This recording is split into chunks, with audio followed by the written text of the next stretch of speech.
क्या उत्तर प्रदेश की राजनीति में एक नया भूचाल आने वाला है? क्या स्वामी प्रसाद मौर्य, चंद्रशेखर आजाद और असदुद्दीन ओवैसी तीनों मिलकर एक नया तीसरा मोर्चा बनाने जा रहे हैं, जो 2027 के चुनाव का पूरा खेल बदल देगा?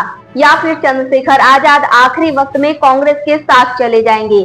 और अगर ये गठबंधन नहीं बनता है तो इससे सबसे ज्यादा फायदा किसे मिलेगा? चलिए समझते हैं उत्तर प्रदेश की राजनीति को। उत्तर प्रदेश विधानसभा चुनाव 2027 अभी काफी दूर है, लेकिन राजनीतिक बिसात अभी से ही बिछानी शुरू हो गई है। इस समय काफी ज्यादा चर्चा हो रही है असदुद्दीन ओवैसी, चंद्रशेखर आजाद और स्वामी प्रसाद मौर्य की। हाल ही में लखनऊ में हुई चंद्रशेखर आजाद और स्वामी प्रसाद मौर्य की मुलाकात ने राजनीतिक गलियारों में हलचल मचा दी है। चर्चा है कि यूपी में भाजपा और सपा कांग्रेस गठबंधन के मुकाबले एक नया तीसरा मोर्चा बनाने की तैयारी चल रही है और इसी वजह से स्वामी प्रसाद मौर्य लगातार यह कोशिश कर रहे हैं कि दलित, पिछड़ा और मुस्लिम समाज के नेताओं को एक मंच पर लाया जाए और इसी रणनीति के तहत चंद्रशेखर आजाद और ओवैसी को साथ लाने की कवायद चल रही है। अब अगर यह मोर्चा बनता है तो इसकी सामाजिक समीकरण काफी मजबूत दिखाई देती है। चंद्रशेखर आजाद दलित, युवाओं और बहुजन समाज के बीच अपनी मजबूत पकड़ रखते हैं, जबकि स्वामी प्रसाद मौर्य गैर यादव, पिछड़ा वर्ग यानी मौर्य, कुशवाहा, शाक्य, सैनी और अन्य ओबीसी वर्गों में अपना प्रभाव रखते हैं। जबकि असदुद्दीन ओवैसी मुस्लिम मतदाताओं के बीच अपनी पहचान रखते हैं, यानी दलित, ओवैसी और मुस्लिम वोट बैंक को जोड़कर एक नई राजनीतिक ताकत खड़ी करने की कोशिश की जा रही है। लेकिन सवाल यह है, अगर यह तीसरा मोर्चा नहीं बनता है तो चंद्रशेखर आजाद का अगला कदम क्या होगा? तो इसका जवाब चंद्रशेखर आजाद पहले ही दे चुके हैं। उन्होंने साफ कहा है कि अगर उन्हें कोई सम्मानजनक गठबंधन नहीं मिलता है तो वह यूपी की 403 विधानसभा सीटों पर अकेले ही चुनाव लड़ेंगे और यही वजह है कि कांग्रेस और सपा दोनों के साथ संभावित गठबंधन को लेकर चर्चाएं भी जारी हैं। हालांकि समाजवादी पार्टी के साथ जाने की संभावनाएं फिलहाल बेहद कमजोर दिखाई देती हैं। इसका कारण साफ है, अखिलेश यादव इस समय पीडीए यानी कि पिछड़ा, दलित और अल्पसंख्यक फॉर्मूले पर काम कर रहे हैं। वह दलित वोटों को सीधे सपा के साथ जोड़ना चाहते हैं। राजनीतिक विश्लेषकों का मानना है कि सपा किसी ऐसे दलित चेहरे को अपने साथ नहीं जोड़ना चाहेगी जो भविष्य में नेतृत्व की ही चुनौती बन सके।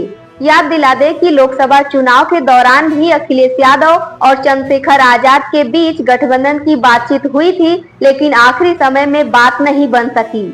उसके बाद चंद्रशेखर आजाद ने सार्वजनिक रूप से कह दिया था कि अखिलेश यादव को दलितों की जरूरत नहीं है और यही वजह है कि सपा और आजाद समाज पार्टी के बीच गठबंधन होना फिलहाल मुश्किल दिखाई दे रहा है। लेकिन कांग्रेस के साथ ये तस्वीर बिल्कुल अलग दिखाई दे रही है। कांग्रेस शुरुआत से ही चंद्रशेखर आजाद के प्रति नरम रुख अपनाती रही है। सहारनपुर समेत कई क्षेत्रों में लोकसभा चुनाव के दौरान दोनों दलों के कार्यकर्ताओं के बीच बेहतर तालमेल भी देखने को मिला था। हाल ही में कांग्रेस नेता इमरान मसूद ने भी चंद्रशेखर को अपना दोस्त और हमदर्द बताया था।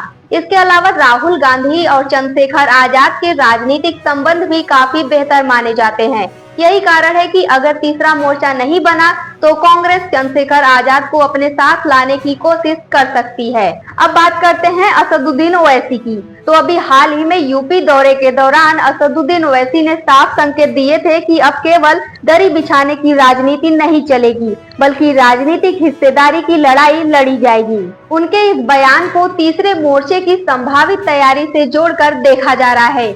हालांकि अभी तक न तो सीट शेयरिंग हुई है और न ही कोई औपचारिक समझौता सामने आया है, यानी तस्वीर पूरी तरह साफ नहीं है। लेकिन अगर चंद्रशेखर आजाद, स्वामी प्रसाद मौर्य और असदुद्दीन ओवैसी तीनों एक साथ एक मंच पर आते हैं तब मुकाबला एनडीए बनाम इंडिया नहीं रह जाएगा, तब मुकाबला त्रिकोणीय हो जाएगा। यानी कि एक तरफ एनडीए गठबंधन तो दूसरी तरफ इंडिया गठबंधन और तीसरी तरफ तीसरा मोर्चा।